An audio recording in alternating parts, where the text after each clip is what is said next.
8 a.m. on a Monday morning. Sorry that we're a few minutes late. We were having some technical difficulties, but we're here. We're excited to see you all and excited to discuss a case as part of our Women DX VMR series.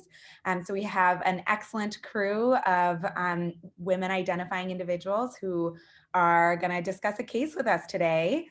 I know Kara, one of our case discussers, is still trying to log in, but maybe while we wait for her, we can have folks introduce themselves and then talk a little bit about Women DX and then get started. How does that sound?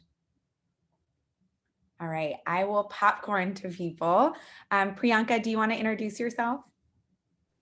Sure. Hi, everyone. So happy to be here and see everyone's faces as well. I'm Priyanka. I'm currently a fourth-year med student at UCSF, rising intern this summer, also at UCSF. I'm super excited about that. I'll just say a couple words about WDX. WDX, or the Women in Diagnosis series, has been such an incredible space to connect and resonate with women leaders in medicine. And I am so ecstatic that we have this platform once a month to discuss a case amongst women colleagues and inspiring leaders and mentors. And I'm really looking forward to this case and learning from you all today. I will popcorn it over to Gurleen. Hi, everyone. I'm Gurleen. I'm a fourth-year medical student at Albany Medical College, and I'll be a rising intern in a few months in Boston. Really excited to be here and see all of you and be a part of this platform and learn from Anna, Priyanka, Smita, and Kara.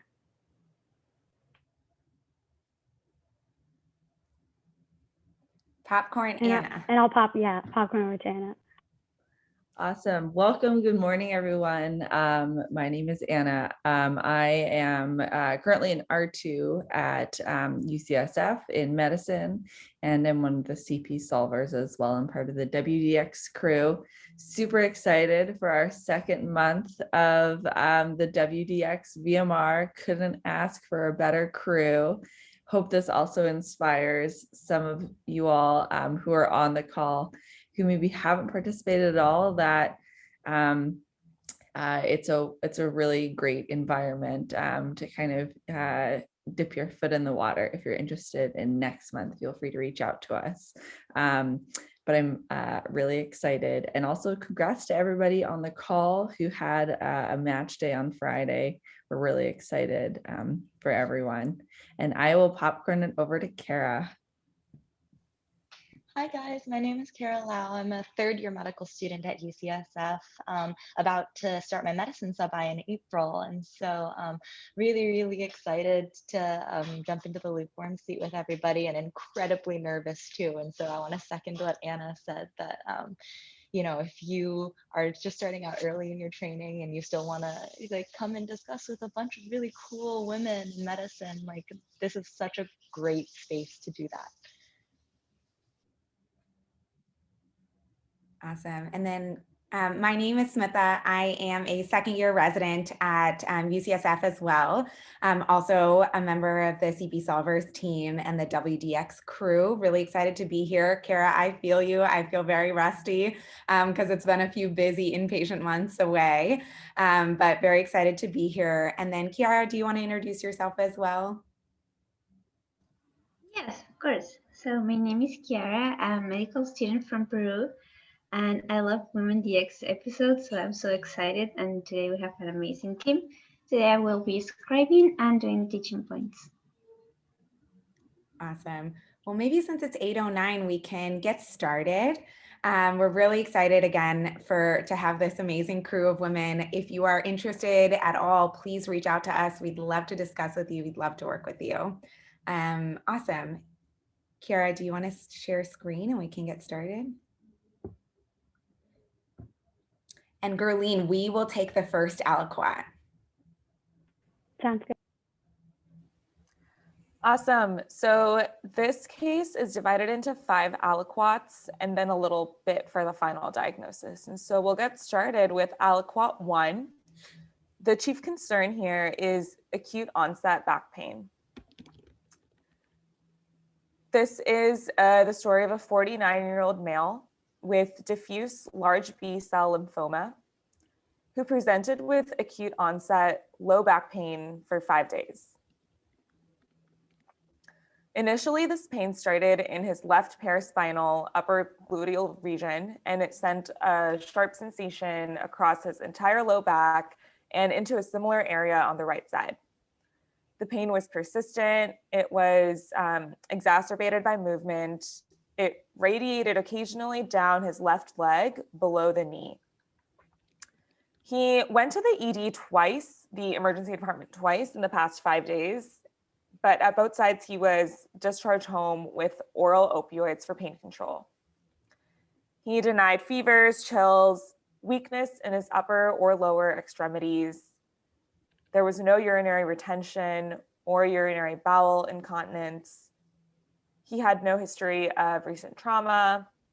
He noted some constipation over the last 3 days, which he said was probably because of the opioid medication. That's the end of Alcott 1.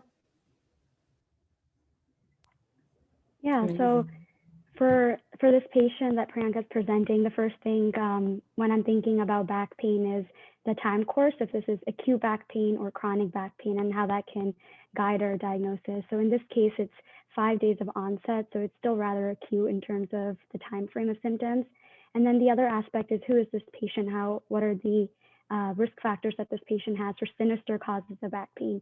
So the fact that this patient is someone who has a history of cancer is definitely a red flag, and something that makes it more important to take into consideration things that can be more sinister for this patient. So when I'm thinking of back pain overall, usually lower back pain, it can be due to musculoskeletal or benign causes.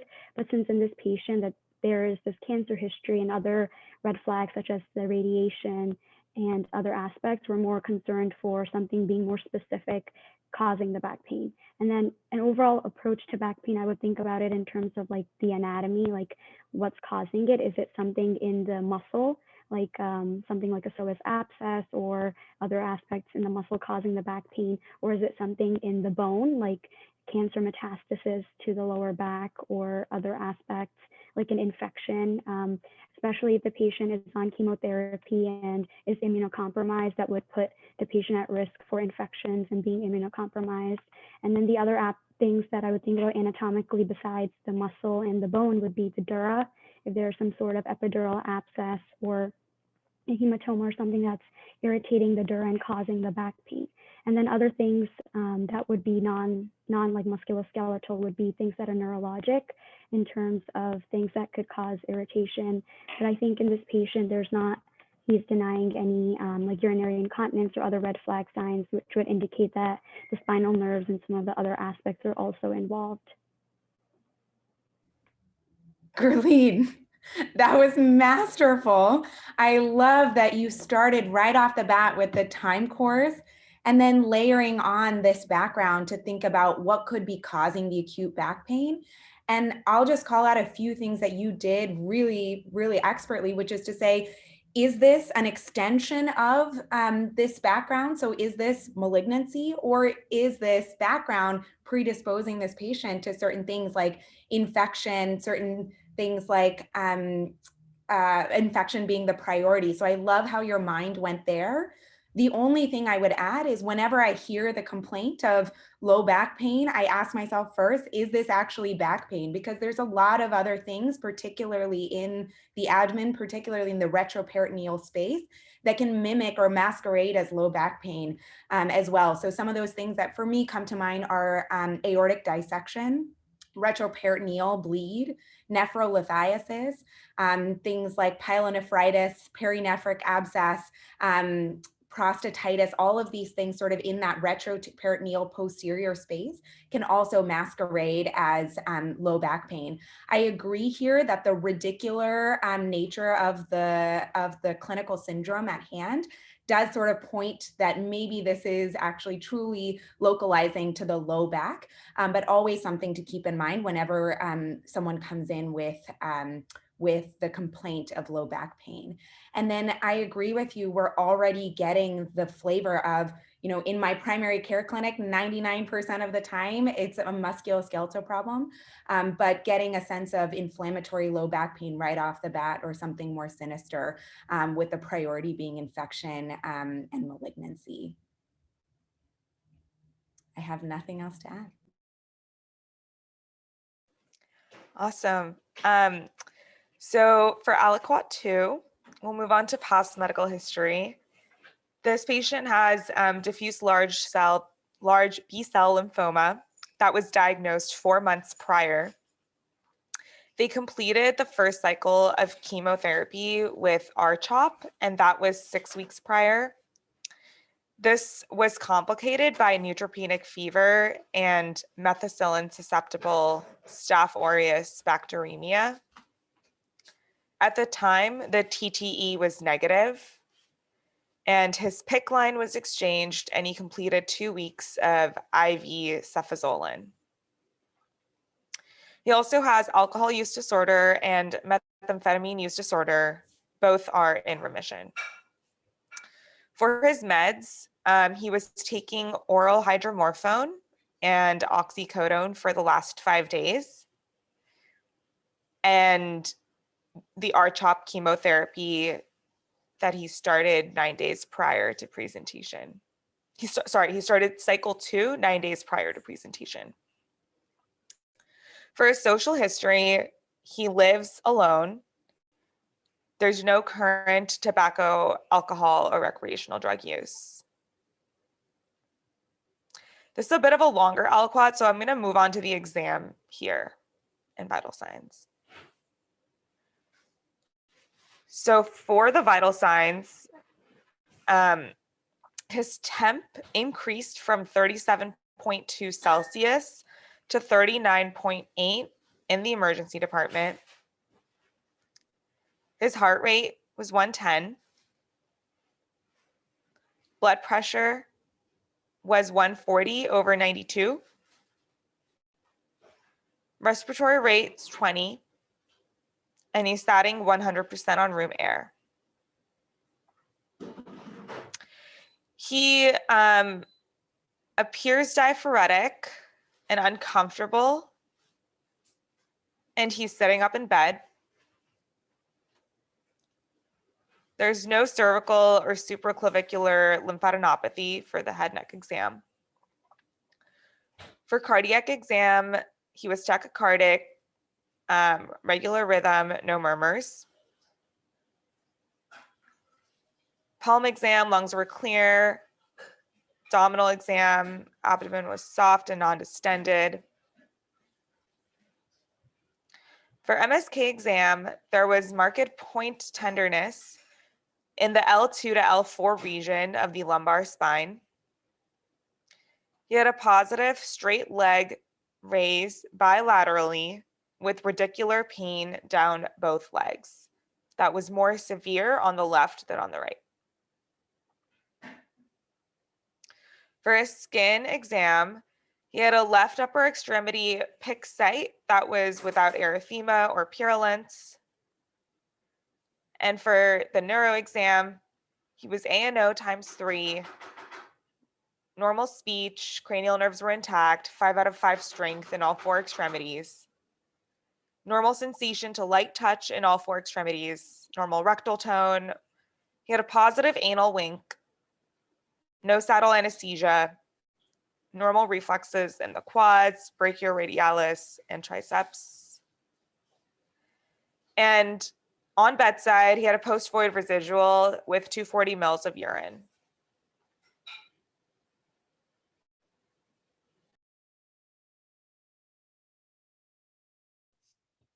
That was such a rich aliquot, Priyanka. Thank you so much. And what an interesting case. All right, Kara, we have just gotten a lot of information, both some maybe nuanced information about his past cancer history, some infectious history, and an interesting physical exam. Tell me some of the things that you're thinking about based off of this information, and maybe some of the parts of the exam that have you feeling either worried or reassured about the patient.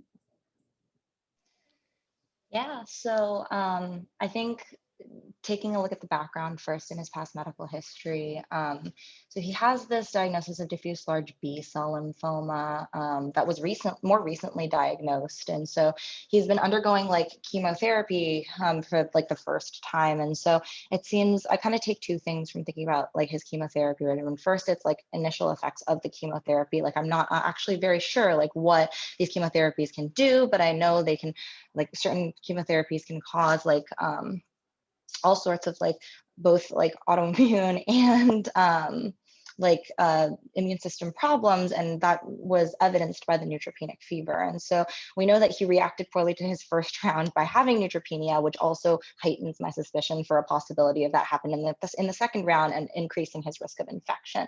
And so that's where I'm kind of at understanding the chemotherapy part. And then meds wise, we know he's on the oral hydromorphone and the oxycodone. And other people were attributing that to with his constipation, but initially I didn't really know whether I wanted to say like, oh, these opioids are causing the constipation, or is this like a possible red flag for like neurologic manifestation of what I'm starting to coalesce as a possible like abscess or a mass that's impinging on some things neurologically, like in the cord, not the cord, but the spinal nerve. And so, and then I don't really think that the social history is currently pertinent to his current presentation. So I'm going to leave that for in case it comes up later. Vitals wise, he's became very febrile in the ED. And so I'm immediately thinking about a systemic inflammatory syndrome. And he's got some important risk factors for that. The previous neutropenia like heightens my suspicion for infection, and the fact that he has cancer also heightens my suspicion for malignancy, but I don't know if it would cause a fever that high. And so I think I'd prioritize infection in that case, with the idea of like metastatic malignancy or like a worsening lymphoma in the back of my mind. The tachycardia, I think, is like, it's tachycardic, but it's not super tachycardic to make me think there's a cardiac cause. So I'm like definitely thinking it's reactionary to the fever. And then in terms of his physical exam, it seems like all of that centers around this neuro exam and kind of figuring out or trying to localize like how this pain is manifesting. I'm less concerned about a cord problem because we're not seeing like strength or sensation deficits. And so like no real like upper motor neuron signs to make me think that there's a localization in the cord. This point tenderness in the L2 to L4 lumbar spine makes me think, okay, well, point tenderness when you're pressing, you're like concerned about like a mass in that region, possibly causing like either fracture or like that it's an abscess. And then the idea that it could be musculoskeletal, but that's like we said, like there's too many risk factors around this to make us think that it's just a musculoskeletal cause. The pain with leg raise and the radicular pain makes me think there's some kind of nerve impingement happening. So also increases my suspicion for a mass there. And then I actually don't know what is considered urinary retention. I think it's like 50 mils. So I want to say that this is urinary retention, but I'm just going to put that out as an I don't know. And then, so yeah, come to summarize, less concerned for like an actual like serious cord compression, but am worried about impingement. So I'm thinking more mass and with like imaging to see if there is like a mass, like an MRI spine, with infection and abscess being high up there, given his previous history of chemotherapy causing neutropenia. Kara, that was exceptional. You've just like translated this back pain in like a middle-aged patient with a history of cancer and like kind of elevated that this is inflammatory back pain and like are prioritizing all of the really morbid causes of what could be causing back pain for this man. And the way you went through those different pieces of data was just exceptional. And I was laughing at one point because when you're talking about not knowing what urinary retention is either, I have no idea either. And I literally write orders to this all the time of like bladder scan. And if this, do this. But like numbers change all the time. I really have no idea too, but it does seem like for like a guy who maybe probably doesn't have prostatomegaly at this point, that it seems like that might be a little bit more than one would expect. Although with being on opiates, one might be prone to retaining, but so I'm a little bit worried about him having a post-void residual of that high. But that was such a fantastic discussion. I really like, I thought all of your comments were so spot on, and like the prioritization of we now have like an inflammatory picture on top of the back pain, and like, are these going to be two separate things? Like, is this just going to be run-of-the-mill musculoskeletal back pain? He's probably at increased risk for like a bony process, a skeletal process, based off the fact that part of his regimen, he's on steroids, for which he'd be at risk for like compression fracture. And then he's just got this like separate inflammatory process, or are these two concerns linked together? And in thinking about like the causes of inflammatory back pain that you were mentioning, like really prioritizing infection, especially with this history of MSSA bacteremia, like this can just stick all over the body. And it'll be interesting maybe to think about and look in the patient's past medical records to see what type of sites were evaluated at that time. And a really great point is that infectious disease doctors actually improve survival for patients that have staph bacteremia. And the hypothesis is that they just do really good exams and really good histories. And so they're able to kind of pick out where staph might stick. And so I'm worried that they have like a recent infection that could plausibly explain or that would stick in the spine. So I'd be worried about a complication like vertebral osteo or discitis or something like that, especially with the positive straight leg test that they're having. Other infectious things that I think about that are much less common, but like some of the endemic mycoses, especially, I don't know where this patient is living, but like cocci is something that we see out here on the West Coast, and certainly something that can cause osteomyelitis. It'll be interesting to hear if this patient, it doesn't look like they're taking any prophylaxis for that. Oftentimes, like these patients will take like fluconazole to prevent that. And then maybe asking as well, although like super uncommon, if this patient has any underlying TB risk factors for which now their most recent immunosuppression could put them at risk of like reactivation of like a disseminated mycobacterial infection. And so those would be things that I'd wonder about from an infectious standpoint. And then, you know, when I think about like his diffuse large B-cell lymphoma, when I think about, I like know nothing about hemonc, but like I think about like, is this a bad lymphoma or like a not bad lymphoma? And diffuse large B-cell lymphoma is a bad lymphoma. So like things could happen quickly for him. And I wonder if like certain perineoplastic phenomena are a possibility. Things like transverse myelitis is something that comes to mind, which could present as like kind of an isolated, like the sensory manifestation could just be like pain in an area. And then perhaps like this retention would be associated with that as well.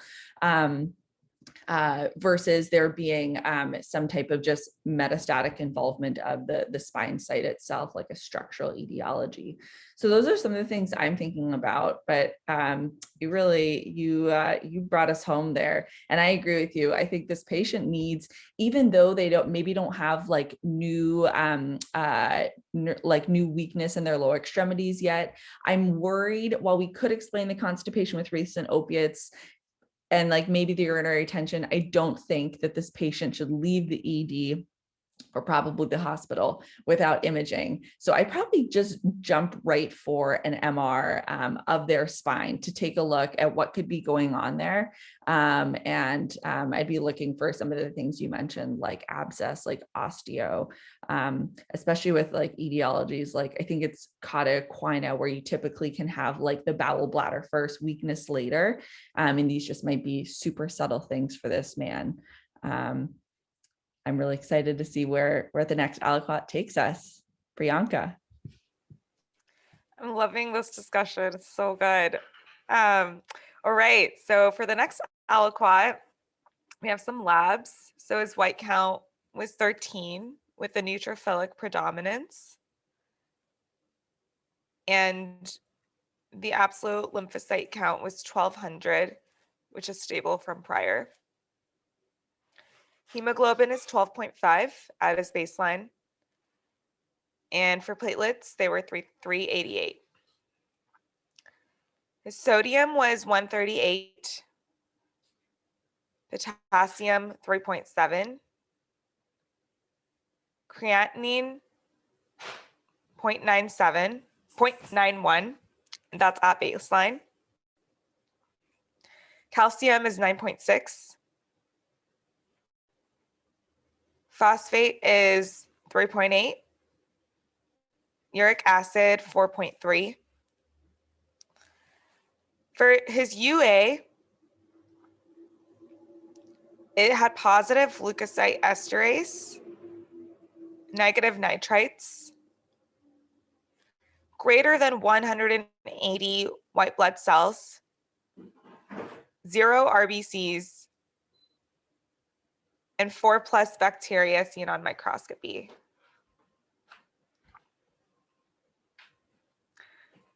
They did a CT of the lumbar spine, which showed mild L2 superior end plate deformity of unclear clinical significance. The findings could be related to prior trauma, metabolic bone disease, or inflammatory process. That's the end of aliquot 3.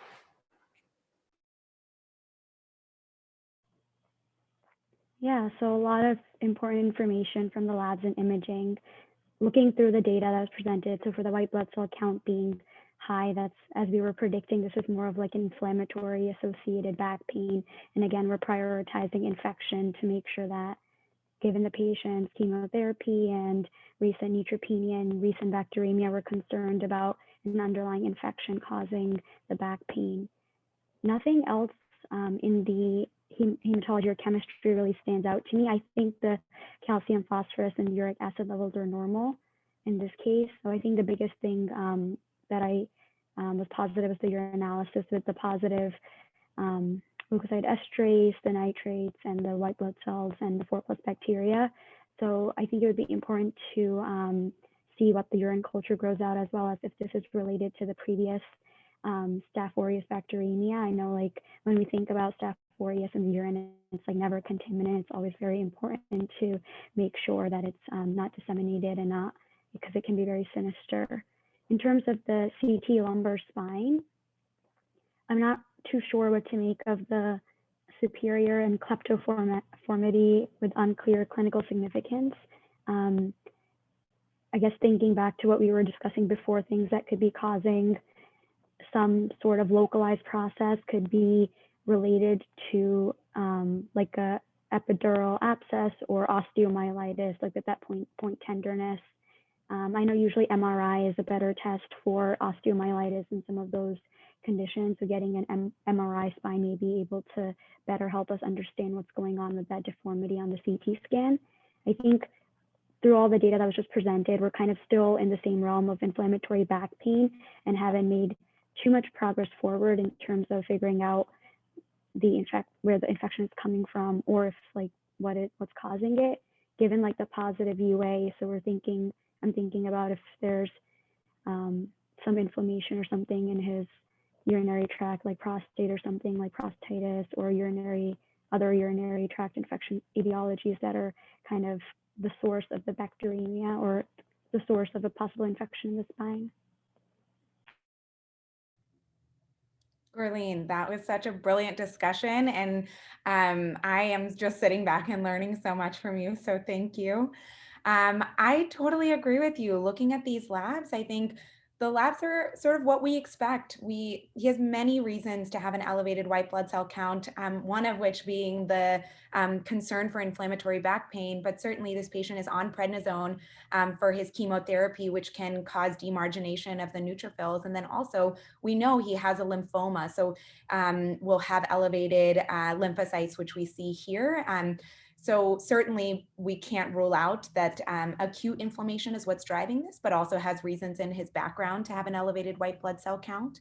The UA is very interesting. And you pointed out sort of one direction, which is this a urinary tract infection that has secondarily seeded his vasculature and is leading to these systemic signs of inflammation?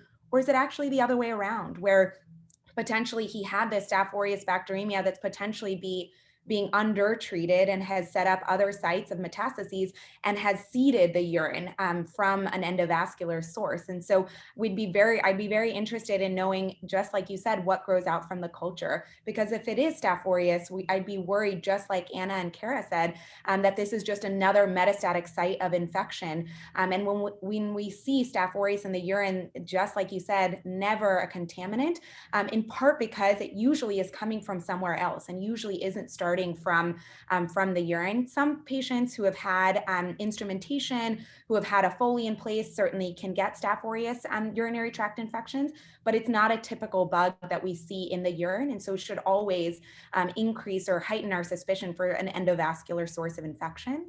I think the calcium stood out to me, just like you said, as being a little bit elevated at 9.6. We don't have an albumin here. And so if the albumin were low, for example, around 2, like that would, which this patient has a history of cancer, is acutely inflamed, certainly could have a low albumin, that would correct to even higher in the 11 to 12 region.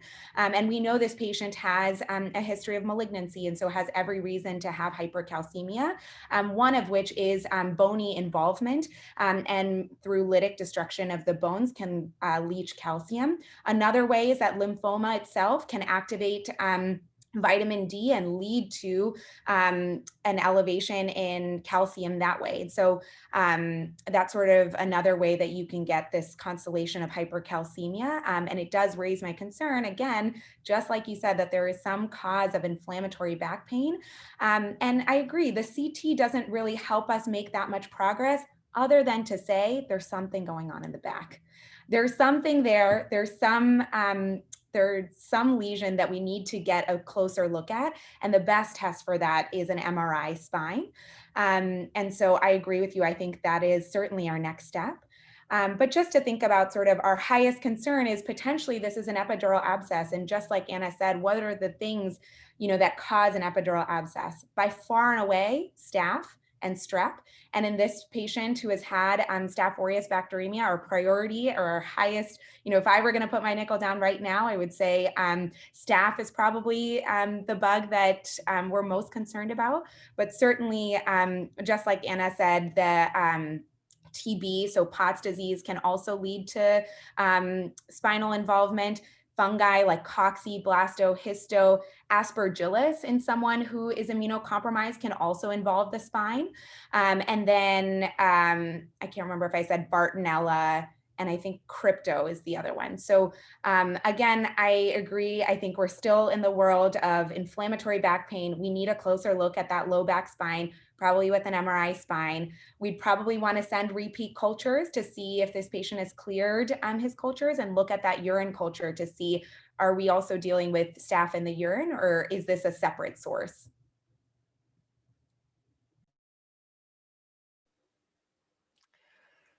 So good. So aliquot 4, we did get blood cultures, and those were 2 out of 2 positive for gram-positive cocci in clusters. Also did a urine culture, which showed gram-positive cocci in clusters. And they did a TTE, and there were no valvular vegetation seen. So the next aliquot will reveal the final diagnosis. Priyanka, was there ever a TEE done? Just a TTE. Okay. Cool. Kara, when you have taken care of a patient, if you've taken care of a patient with bacteremia and it's not going away, what are some of the things that you think about? Yeah, so like that it's now drug resistant or that, we didn't, well, first, always examine our antibiotic regimen and see did we actually cover what we needed to cover with our antibiotics. And then that like, he had methicillin sensitive staph before, but now it could be resistant or just because like we didn't select for the right bug. And then I think like, or that we got the wrong bug. Oh, there's that mnemonic, right? Like wrong bug, wrong drug, or just wrong. We didn't get source control. And so I think like if it's not the drug, and like you said, you mentioned a lot of different bugs that could cause like an abscess or an infection if in somebody who's immunosuppressed, but we're seeing in the cultures that this is predominantly staph or staph mainly. And then I guess like, is there a source of it that we haven't eliminated, like a pocket, like in an abscess that needs to be drained and is like continually just putting bugs out into the bloodstream? Or do we need to switch to a stronger antibiotic that can cover like drug resistant gram positives? That, yeah, exactly that. That was so excellent. And I too am worried about those same things, especially in a patient like this. Like, I like can't really come up with reasons in my mind, like, while like cefazolin is such a good antibiotic, like why would this patient suddenly develop like an infection that wouldn't respond to cefazolin? But I'm like really concerned about there being a source that's perhaps not being gotten to with the IV antibiotics. And so I agree. And I think just like Gerline and Smitha were saying, I think doing advanced imaging with like an MR to look for evidence of like some type of complication, either of his bones or his disc or his spinal cord or epidural space. I'm really interested in that. The other thing too is that like and I think Smitha was getting at this with the TEE question, is like, I think that there's while there's like a plausible site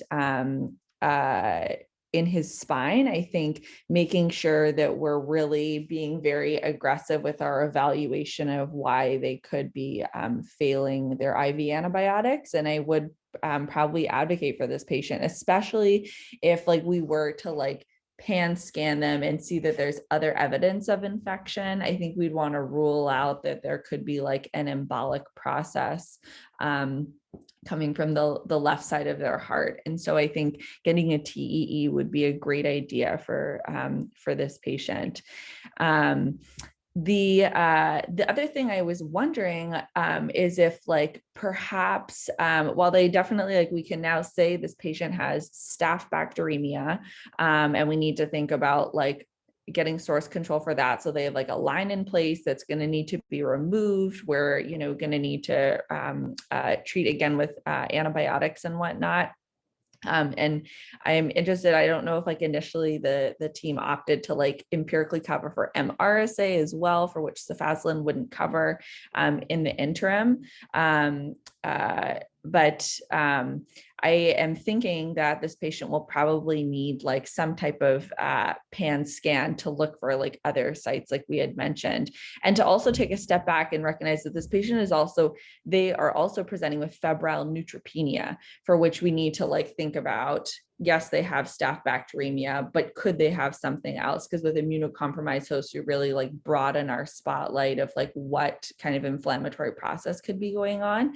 And so probably being really aggressive with our antimicrobial regimen up front and kind of like search for infection, in addition to like kind of honing in on what is happening in the back, and then also how are we thinking about the staph bacteremia. So there's multiple different, I think, pieces at play here. I don't think I have other things. Kara, was there anything that came up for you? Or I'm also happy to turn it over if we're revealing the final diagnosis in the next aliquot. Maybe Smith and Gerline, you all can give your thoughts. Gerline, anything else that came to mind as Anna and Kara were discussing? Yeah, I think they covered mostly everything. I'm just concerned about like if it's the infection is in a space that the antibiotic is not getting there, and that's causing the resistance and the persistent infection. Great. I totally agree. I think certainly whenever I think about Staph aureus bacteremia, I ask two questions: where did it come from and where did it go? And in terms of where it came from, usually skin most of the time, like 40% of the time, oral flora, and then the gut. And then metastatic foci, like where did it go? So usually endovascular things like spleen, kidneys, lungs, brains, and then set up shop in metastatic sites of joint, spine, and myositis or muscle. So those are the things that I'm thinking about, but agree with all of you. The other thing that came to mind is I'm not sure if Priyanka said that it's Staph aureus, but another sort of bug that came to mind that perhaps wouldn't be covered as well was Enterococcus, but I don't know if we actually got to Staph aureus. I mean, presumably, given that we knew that it was Staph aureus last time, that sort of fits, but just making sure, thinking about why would our antimicrobial therapy fail? Well, potentially it's resistant. And so Enterococcus was one other thing that came to mind. And then in terms of persistently positive blood cultures, thinking about, getting advanced imaging. So TEE takes a much better look at the mitral valve. And the sense, especially if it's a smaller veg, usually the resolution is like 1 to 2 centimeters on TTE. So if it's smaller and on the posterior part of the valve, we may not see it with a TTE. So in someone who is high risk, you have a high enough suspicion and your TTE is negative, we shouldn't be satisfied. Although in native valves, usually the sensitivity is pretty good of a TTE, but I think a TEE will make us all feel much better. Oh, they were in clusters. Okay, perfect. Thanks, Anna. But just to make the point that in patients with hardware, in patients or abnormal valves for whatever reason, the sensitivity of a TTE is less than the 70% that we usually quote.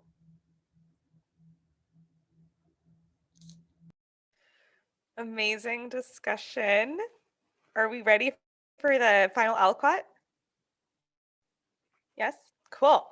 So they did do an MRI lumbar spine with contrast, and that revealed a left-sided multiloculated psoas abscess with surrounding enhancement. There was inflammation extending into the epidural space at L1, L2, and L2, L3 due to the neighboring psoas abscess.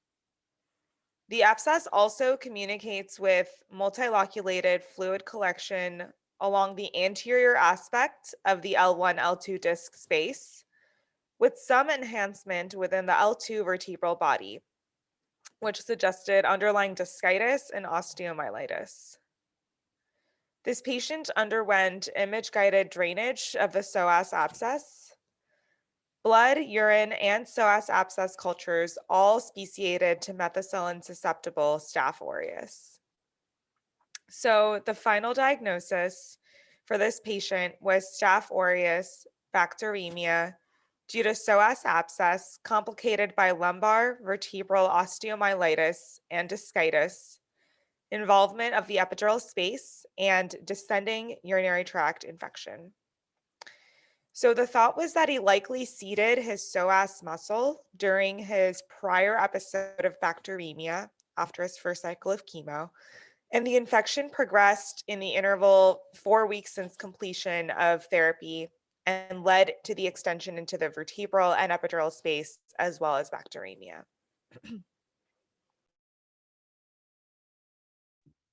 What a case. That was really, really humbling and crazy.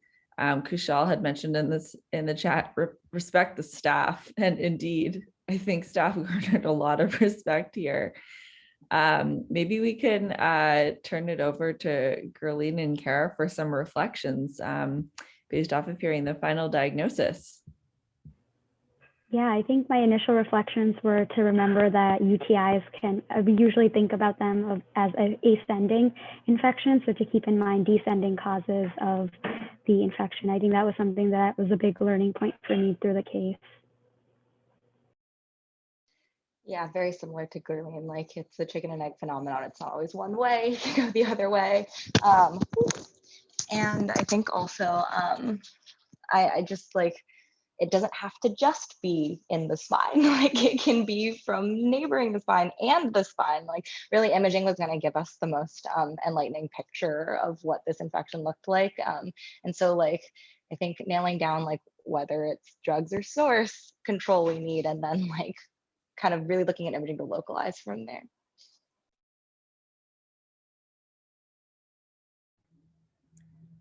I just learned so much from both of you, Gerline, Kara, and Anna as well. I just always respecting staff and sort of the importance of doing a really thorough exam and taking a really good history. And, you know, I'm just putting myself in this position of taking care of this patient who's so, so sick and has, you know, the potential, again, of so many different things happening, and prioritizing inflammatory back pain early, making sure that we're getting the best imaging test, all just great learning points. And I haven't really been following the chat, so I'm excited to learn from all of you in the chat as well. I agree. This is a fantastic case, and I really appreciated how everyone who discussed, I think, you know, we were able to like hone in on the diagnosis, or like hone in on a schema for inflammatory back pain, but like still always keeping in mind that like with an immunocompromised host, like we still have back pain and we still have systemic inflammation, so that we're super thorough in our approach to like working up this patient. And I'm also, I love some of the nuance that was like brought about by the physical exam for the patient, because while certainly their blood pressure is fine, like you did get this, like Smith was, you were just mentioning like that this patient like has this like ill appearance to them. And I just love, like it reminds me of being in medical school, and like my preceptor being like, the general part of the physical exam is the most important, like tell us, like it convey to us your gestalt. And I thought that Priyanka, the way that you're able to convey the how worried you were about this patient to us, I thought was really excellent. So even though like their vitals aren't crashing, there was something very wrong with this patient.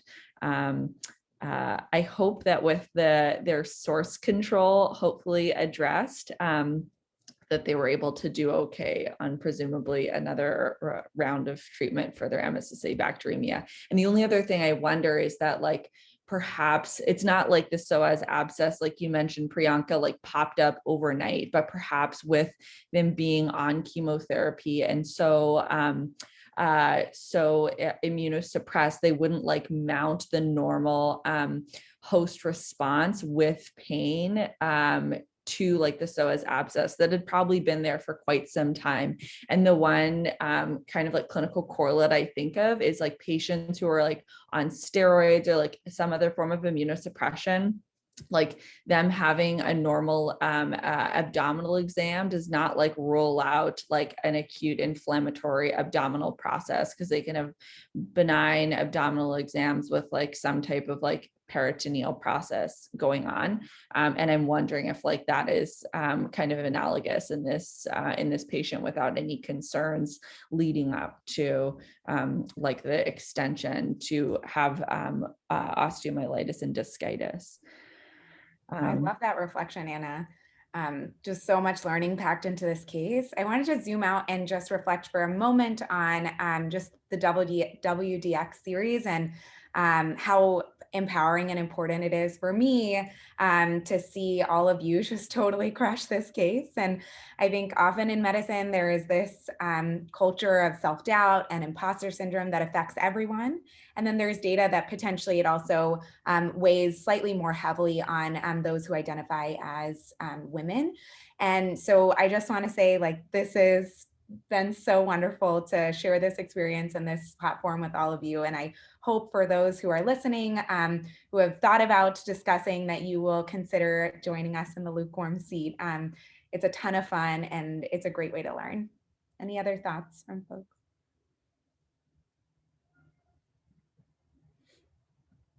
Maybe we can turn it over to Chiara to walk us through her amazing, amazing teaching points. I love the last one.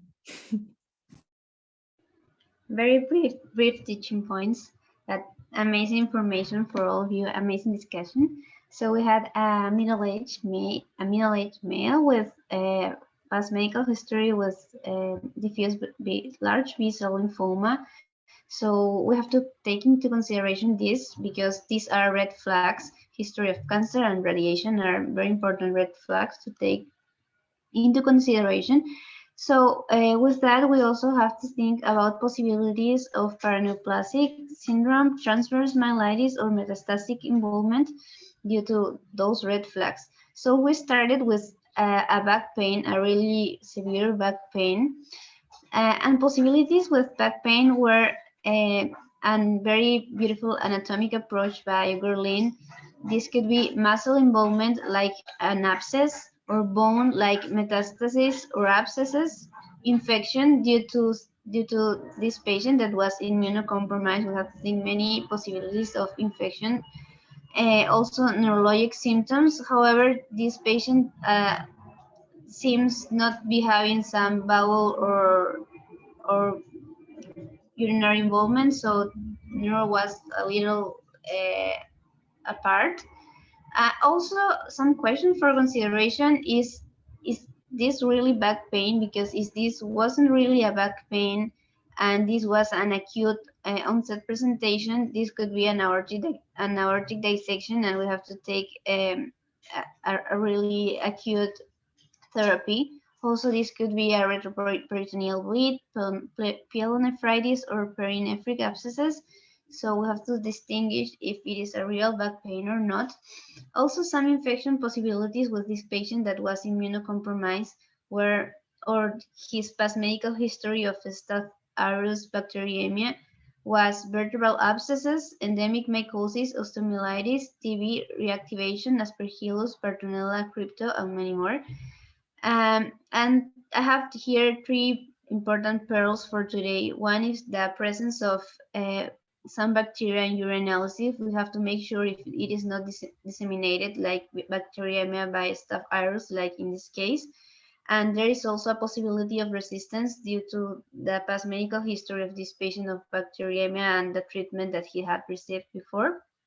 Also, we had upper limits for high serum calcium, and with that there were two important possibilities. One, bone destruction due to his previous history, or lymphoma due to BT mediated.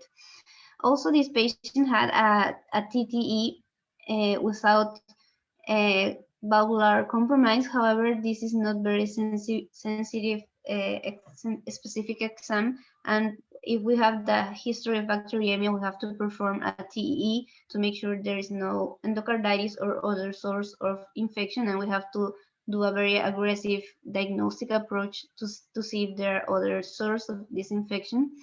And finally, a very beautiful pearl, I think from Kushal, is that we have to respect the Staph aureus, because in this case, the Staph aureus went everywhere, and it's very, very important to consider this etiology. So thank you so much, an amazing Women DX episode as always.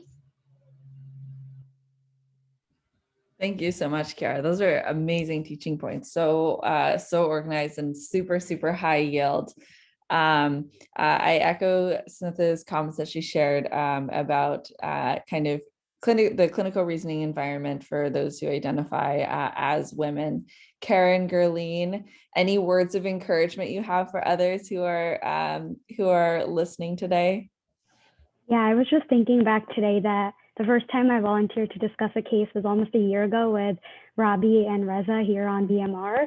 And I just remember like how scared I was, and considering myself like a very introverted person, it was really hard for me to like share and think out loud. But I just want to say that this is such a great space to be able to think out loud. And I really encourage everyone to volunteer to discuss on VMR, because it really helps you learn a lot through your reasoning, and really is such a safe and supportive environment. And it's great to see people that I look up to say, I don't know, and not be sure of things. And that really makes me more confident in myself, that it's okay to not know things and have these gaps in knowledge, but still be able to reason through things.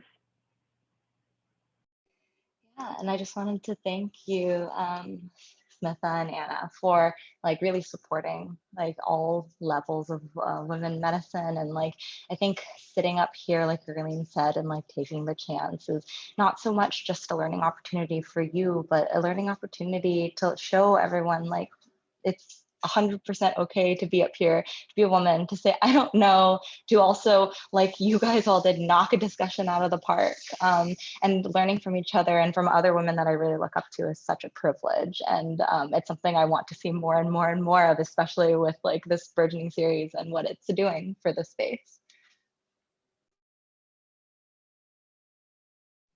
The admiration is highly mutual. I want to emphasize it's so inspiring to discuss cases with other trainees who identify as women. And I think it's just the more visible we are in this space, I think it just that effect just like snowballs. And I hope it can translate into what we all bring to our home institutions as well. But this was so awesome. Priyanka, outstanding case, outstanding execution of presenting the case. Kiara, both scribing and doing your incredible teaching points. We're too lucky to have you. And to my one and only Smitha, it's always a pleasure. So fun. Kiara, just incredible. Thank you all. Thanks for spending your Monday morning with us.